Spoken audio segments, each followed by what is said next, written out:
Welcome to Lifestyle Solopreneur, the community for entrepreneurs who put lifestyle first. Join your host Flavia Barris as she interviews successful lifestyle solopreneurs and shares ideas to help you find the perfect balance between lifestyle, business, and self. Flavia is an attorney, marketing expert, and founder of several online academies. She's been featured in major media including BBC World News, The Wall Street Journal, The New York Post, ESPN Television, and more. Join us for this episode of Lifestyle Solopreneur.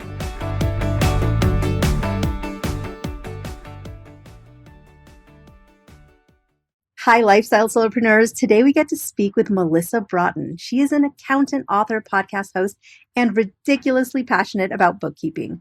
With more than 20 years of experience in accounting, auditing, and financial management, as a founder and co-owner of Busy Bee Advisors, she and her team help small business owners gain financial clarity through bookkeeping. In 2024, Melissa created the 1-Hour Bookkeeper training system, teaching others to do the same thing. Known for her practical teaching style and passion for financial education, she is dedicated to empowering entrepreneurs with the tools and knowledge they need to achieve greater profitability, confidence, and freedom. Based in Northern California, Melissa continues to support business owners and future bookkeepers through coaching, education, and also her advisory services. Welcome to the show, Melissa. Thank you so much. It's a pleasure to be here. I love having you on because you're going to talk about a topic that a lot of people sort of ignore. Well, not a lot of people, but I think entrepreneurs and especially solopreneurs tend to sort of think of bookkeeping and accounting as that part of their business that's like a necessary evil or something they have to do, but definitely not their favorite part. And you help train people. Not only do you help people with in your past, or you can tell us a little bit about what led you into this, but now you help train people to make that process easier for others. And I can't wait to hear about it. So how did you end up doing what you do now? Well, so to go back to what you just said, because it definitely deserves a follow-up, I think that a lot of, entrepreneurs don't get into whatever their business is to do the books, right? And they don't, become an auto repair shop or decide to open an auto repair shop because they're excited about bookkeeping. They don't open a restaurant because they're like, "Ooh, I'm going to get to tally some receipts." And that's what makes this industry, I think, so exciting. But to answer your question, as far as how I got started, I mean, that story, I'm 49. I'm proud to be 49. Although I honestly just figured out a few days ago that I was 49 because we were calculating it with my husband's age. For the last year, been thinking I was 48. But yeah, I'm 49. So it's quite a travel back in time. But really, my kind of passion for accounting and how I ended up on this path that I'm on started in high school. It was my senior year in high school. I had this spot in my schedule. I needed to fill it with an elective. And there was this accounting class that, the instructor was kind of known for being an easy A, right? So I thought, okay, it's just math, I can get through it for a quarter or however long it was. And I mean, I just remember from the first day, it was like this light bulb had flipped on for me. It was the first, it was truly the first class I remember taking in high school. And it was my senior year at that point. But it was the first class I remember taking where I felt truly excited about going every time we had a class, and the material and the flow of the numbers, it just made sense to me, and naturally pursued business and accounting in college. And then I did the traditional thing. I went and I got a job. I interned with a big accounting firm over a summer. It was it was a connection that my parents had made, friends of theirs, and hated it, hated every minute of it. I thought, God, this is so different than what I thought it would be. It was very much like stuck in a back dungeness office with fluorescent lights that had a buzz and a light flicker. There was no human interaction really. Oh my gosh. It was terrible. It was terrible. But, summer internship to get the experience, right? And I thought, well, I've learned I've learned what I don't want. So I knew that I didn't want to work in the traditional firm where I felt like I was just watching the clock all day going, God, when is this torture going to be over? And so then I switched, and my first position was with a small, I think it was a small HVAC company, doing their receivables, right? So a very small portion of the whole accounting cycle, and just throughout my early 20s, worked my way up in the accounting ladder, if you will. And it wasn't really until I met my husband and we had our first son that I started to, and this was back in 2001, so this was still quite a long time ago, but that I started to really feel like, I wonder if this is all there is in life, kind of a thing. I mean, we were very much on our path of taking care of a baby and being newly married and all of the things that go with that. And, both headed off to our prospective jobs every day. And then you have the weekend where there's never enough time. 8 years later, our second son was born. I mean, I've had the pleasure of working in a variety of industries, but it really wasn't until I would say 2019 I had this job offer. A headhunter reached out to me, and I had this job offer to come work as the controller of a manufacturing company. And it was interesting to me because it was the first time I had worked in that industry. And it was also, I remember driving up to the interview and seeing this massive building and understanding that I would be the second in command if I were to get the position to the owner of the company. The pay was certainly that they were offering was certainly nice. And I remember, and I'm not someone that gets intimidated very easily, but I remember actually almost feeling so intimidated that I didn't go into the interview. Like it was that, I don't know, Wow. visually, I guess you could say overwhelming. Well, I got the job. The downside of the job, and I truly loved the position. I loved the challenges that it presented, but it was about an hour and 20-minute commute each way for me. So just with traffic and all of those things, I mean, you understand, you live in Southern California. It's not always easy to get from point A to point B. Right. So there was that hour and a half commute. There was I'm working a 60-hour week because, as you work up the corporate ladder or make your way up the corporate ladder, the piece that, and I should have known, I should have realized it, but the piece that really nobody tells you is that the demands on your time become more and more. And so now there's the expectation that I have my cell phone with me at all times, even when I'm home, because what if somebody needed me from work, that I really had no off time. And so the discontentment for me really grew. For my 40th birthday, my husband surprised me, and he took me on a 10-day cruise to Mexico. And it was kind of the pivotal point where if I were to see my life as a movie, it's like, the audience would be expecting that this is the pivotal point where something's going to happen. So we are in Mexico. We've been out on the water for 4 days before we hit port. And we stop, and anybody who's listened to any podcast I think I've been on has probably heard this story or at least a piece of it. But we stop at a hotel bar and it had been a hotel I had gone to with my family. So I was really excited to bring my husband there, gone to with my family when I was growing up. So we stop, we have a few pina coladas, and I made the mistake of calling into the office. I mean, this was the first time I think I had been there for 5 years at that point or something like that.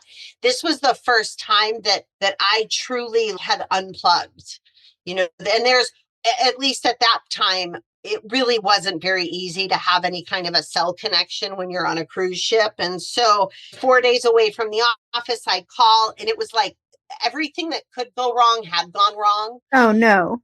I mean, the person who was supposed to fill in for me just to cover my desk or so whatever you want to call it while I was gone, she had just never shown up. My boss the owner of the company had pulled money out of our payroll tax account. And when they went to pull payroll taxes, the payments didn't go through. Like, it was just chaos. Like, there were so many one of our lines had broken. There were so many different things that both affected me and didn't affect me, but it all seemed to happen all at once. And so, I have my boss who's left, I think 19 voicemail messages or something ridiculous like that, just screaming at me. So I called him and I thought, I could just kind of soothe it over. I didn't want to just ignore it. So I call and I have this person who's just screaming at me. And there was this, and I'm sure it had something to do with the pina colada, but there's this feeling of like indignance of, don't yell at me. I'm like living my best life here. The weather's perfect. The sun is shining.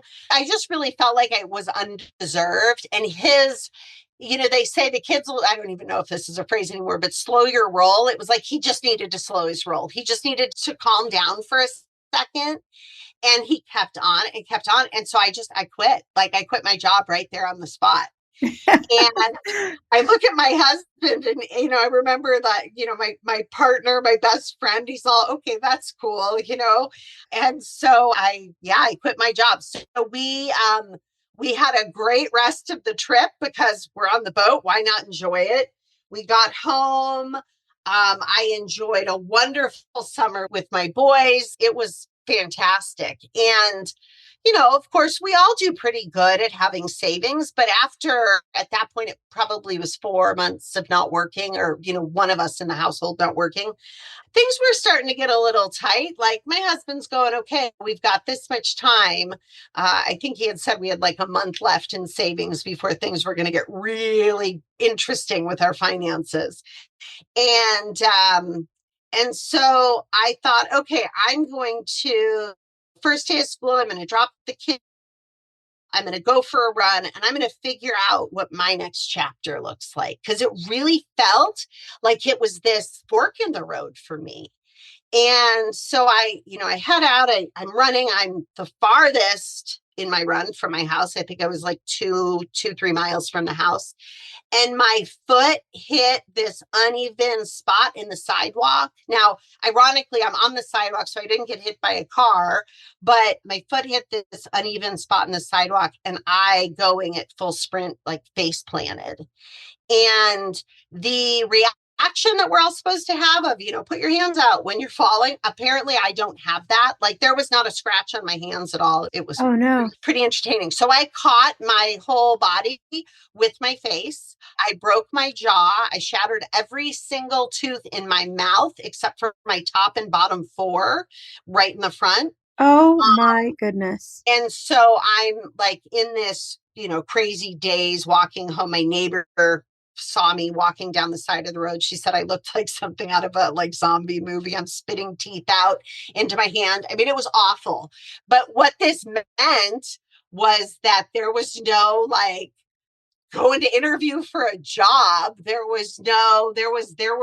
root canals and surgeries and antibiotics and everything that you can imagine and bone grafts. And oh my goodness, it was insanity. So took me probably 8 weeks to finally get to the point of recovery where I felt. Now, the dental work took much longer than that, but about 8 weeks for my body to heal and for me to feel like somewhat of a normal person, to be able to eat solid foods. And I will tell you, that was the greatest 8 weeks of my adult life. It was this amazing time of stillness and really gave me this amazing opportunity to reflect on what I wanted and how I could go about living a life that was about intention and not just being in the rat race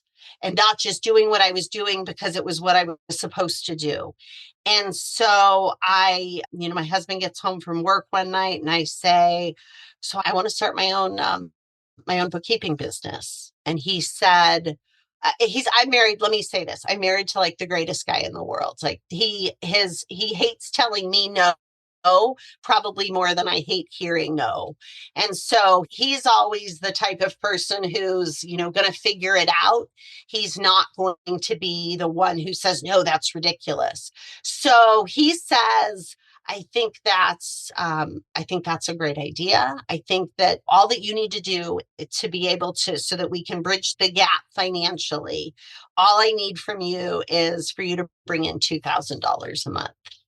And so my plan started with that of what is it going to take, and I found one of my old notepads not too long ago, and it was like, what do I need to do to make $2,000 a month? And so I listed my non-negotiables. I listed the things that I absolutely didn't want. I didn't want really to go back to work for another company. I felt like that would just be like almost like watching a movie where the storyline's the same, but maybe there's just different characters in it, right? So I knew I didn't want to work for somebody else. I knew that I was more than capable in handling the books for small business. I knew that there were a lot of small businesses out there that needed the help of a bookkeeper. And I also knew that I didn't want to have this, long, ridiculous commute. And I wanted total flexibility over my schedule. So I went, I set out, and I gave myself 2 weeks to land my first client. If I couldn't make a go of it in 2 weeks, then I would start putting resumes out there, and I would find a and like the 11th hour, like on day 13 or something, maybe day 12 of the 2 weeks, someone who was, a friend of a friend of a friend's kind of a thing, very loosely associated, reached out to me on my Facebook page and said, this is my company, this is what I do, and I'm in a transitional process, and I really need a remote bookkeeper. And so I thought, I looked at what he needed. I knew that I was more than capable of doing what he needed, and took him on as my first client. And it more than covered the $2,000 a month that I had promised. I think as my first client, our billables every month for him were like $5,000 a month. So to me, in so many ways, it seemed like this amazing sign that I was on the right path. And then, we just I continued to grow from there, and we've had crazy growth ever since. So that's kind of that's my crazy origin story. Well, I love asking solopreneurs and entrepreneurs, how did you come up with the name of your business? It's Busy Bee Advisors. Is there a story behind that? If you look at the Greek meaning, like we've all had cups or T-shirts or whatever that say the meaning of our name, right? So I had one when I was a little girl that was from my grandma that said the meaning of Melissa is little honeybee. And so I kind of took it with that. Mind you, I never had the intention when I started, or even believed when I started, that I would run and operate $1 million a year bookkeeping business or $1 million a year accounting firm. Like that was not even within my, I don't know, I guess I could say my wildest dreams. And so I thought I'd run this bookkeeping business that was, this cutesy little business at my dining room table. And maybe I'd have a bookkeeper or two that worked for me. And so I wanted a cute name. Like I wanted something that was cute and that was fun, especially having just left this very male-dominated world of manufacturing. And so leaning into it, I met with a girlfriend who was a graphic designer, and she was, well, we could use, bookkeeping in the name. And I thought, well, what if I decide that I want to branch out and I didn't know what else it could be, but do something else aside from bookkeeping. So I didn't want bookkeeping to be in the name. And she said, well, let's lean into the meaning of your name. And so that friend guided me into it. I've always thought bees were cute, all the images of bees, and they've become very popular now. So it's kind of perfect. But yeah, so Busy Bee Advisors is what came out of that. And it still is with us 10 years later. Well, I love it. I love it. And Busy Bee Advisors, that's the company that you own that you use to help other small business owners, like people listening on this show perhaps, with their accounting, their bookkeeping, but you also have a separate business, and that's the one you created in 2024, and that's called 1 Hour Bookkeeper. So tell us, how is that different from Busy Bee Advisors, and what does it do, and how did that idea come about? So with Busy Bee, we really had and have continued to have amazing growth. We keep our clients happy, so they stay with us, they talk about us, and then new clients come on. So we've kind of had this upward growth trajectory since we started in 2016. And while that's amazing, it really moved my role from being one of getting to work hands-on in a client's books, getting to know each of our clients to, gosh, at the height of things, I think we had 312 small businesses that we were doing bookkeeping for on a monthly basis. I had 27 bookkeepers that worked for me all remotely. Well, we had some that were local, but most of them were remote. And really, my job, I was so far removed from our clients and the books. And it was kind of one of those things that almost felt like it happened overnight.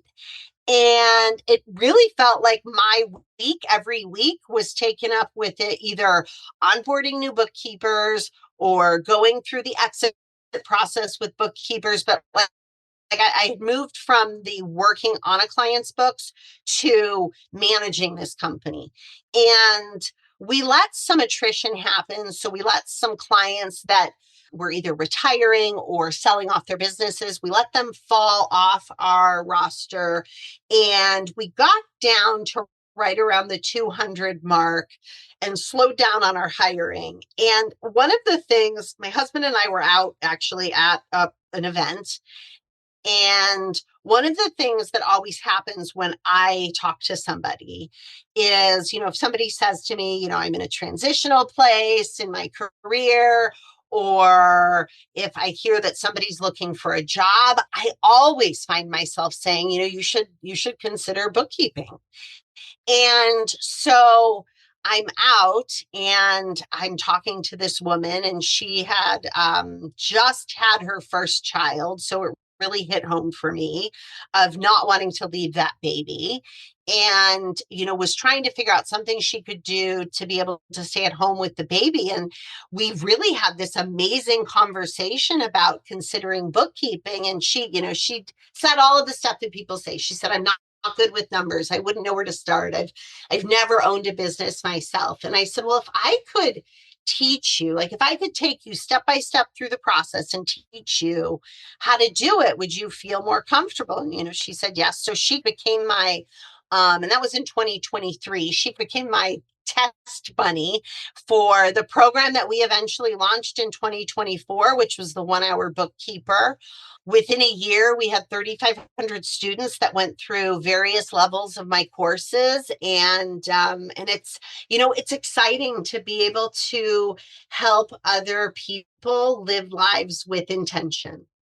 Well, and I love, again, the story of the names. How does 1 Hour Bookkeeper fit into, your naming? Because for your company name, you tied it into your first name. But with 1 Hour Bookkeeper, it seems tied more into like temporal, right? The 1 hour concept. So how did that play in?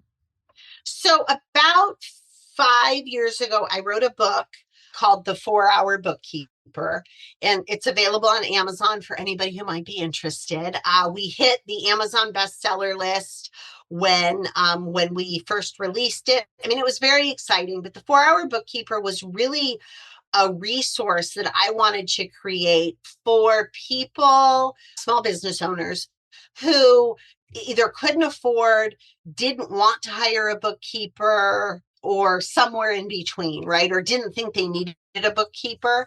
And it was really the objective behind that book was to help point people in the right direction so that they knew what they were doing every time they sat down to work on the finances for their company. Because as we said before, nobody gets into business for the bookkeeping, right? And Right. so And so off of that name, it became the logical choice to me to figure out something with a timeline, because we all want everything faster, better, more, right? Like that's just the era that we live in. And really our promise to our students is that one of the big questions I think that surrounds people who are looking at starting a new bookkeeping business, or any type of a business for that matter, is how much time do they need to invest into the business. And so we really created a training system and a formula to be able to do your clients' books in as little as 1 hour per client account per month. And so through all of that, it translated into the 1 hour bookkeeper. I love that story. But more than stories of how to name a company, I love stories about people. And I know you've changed a lot of lives and worked with so many students. Are there any stories that kind of come to mind as being particularly memorable that we can share with the audience? Because there may be people listening who need to hire a bookkeeper. That's great. You've got Busy Bee advisors, but there's others that may be looking for some kind of transition into a different career. And maybe bookkeeping is that career. So I would love to hear some of the stories of your students who have transitioned into bookkeeping through your program.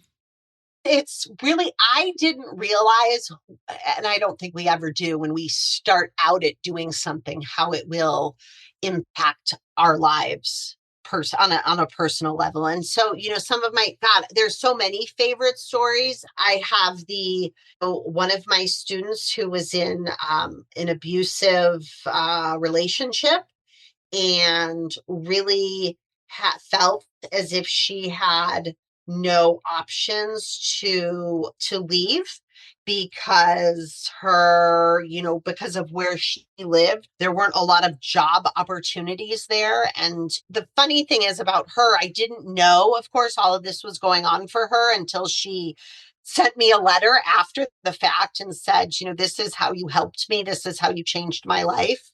But, she was able to start a bookkeeping practice on the side. She was able to work on it around her kids' school schedules, around her work schedule. And eventually, she was able to actually leave that terrible situation with her kids. And that one still gets me a little choked up when I think about it. I would say some of my favorites, my oldest son he is now a retired Marine, but he was the kid, he graduated from high school and he knew he wanted to put the dress blues on. And, he went off to boot camp. He went to the Marine Corps, went off to boot camp. And what anybody who, has any association with the military will understand is that you have these kids, they're so young, that are stationed in these places that are the middle of nowhere. Like there's not a lot of opportunity on military or around military bases in a lot of instances for a lot of jobs. The spouses end up being dragged around the country or the world following their honey bunny, and they have to somehow figure out how to financially contribute to their household, and it's not always easy. And so we have a lot of military spouses that have gone through the programs, and it's exciting to hear that of people that never thought they could do it, and they did, and they now are making 6 figures a year.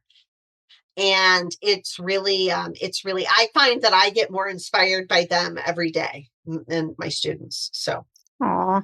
Tell us how people can get in touch with you, either for advisory services with Busy Bee, or if they're interested in a possible career in bookkeeping. How do people connect with you? How do they learn about your businesses and programs? And where can they go to find all that? So I think the best place to have people go to is, we'll keep it super simple. It's onehourbookkeeper.com.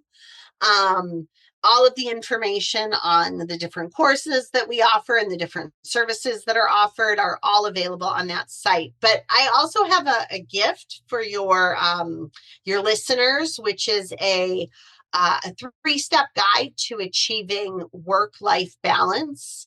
And I would highly, highly recommend that they grab a copy of it and see if a career in bookkeeping may be something that fits into their life.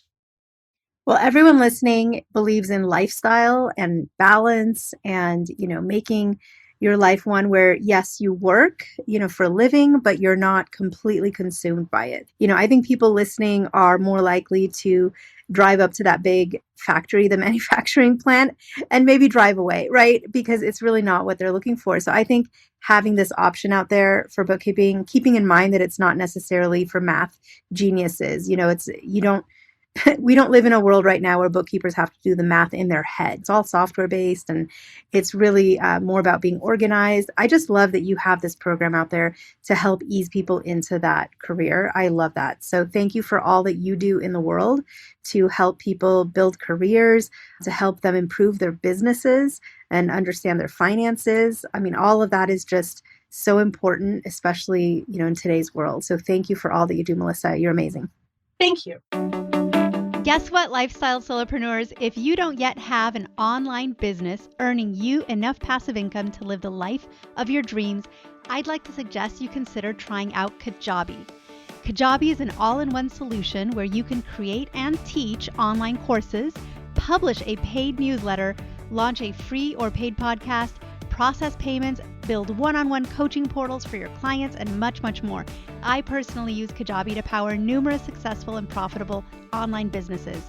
Lifestyle solopreneurs, there's a free trial of Kajabi waiting for you at this link, www.kfreetrial.com. You can try Kajabi for free, no obligation, by going to www.kfreetrial.com.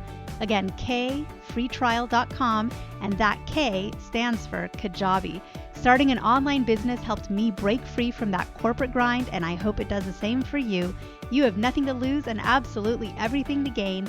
Thanks so much for tuning in today. Don't forget to subscribe to the show, and see you next time.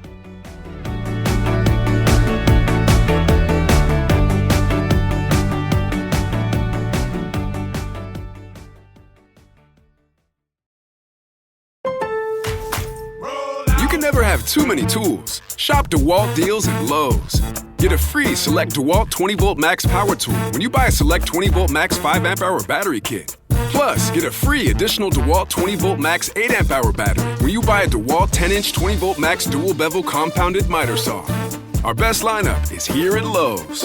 Valid through 6/24 while supplies last. Selection varies by location.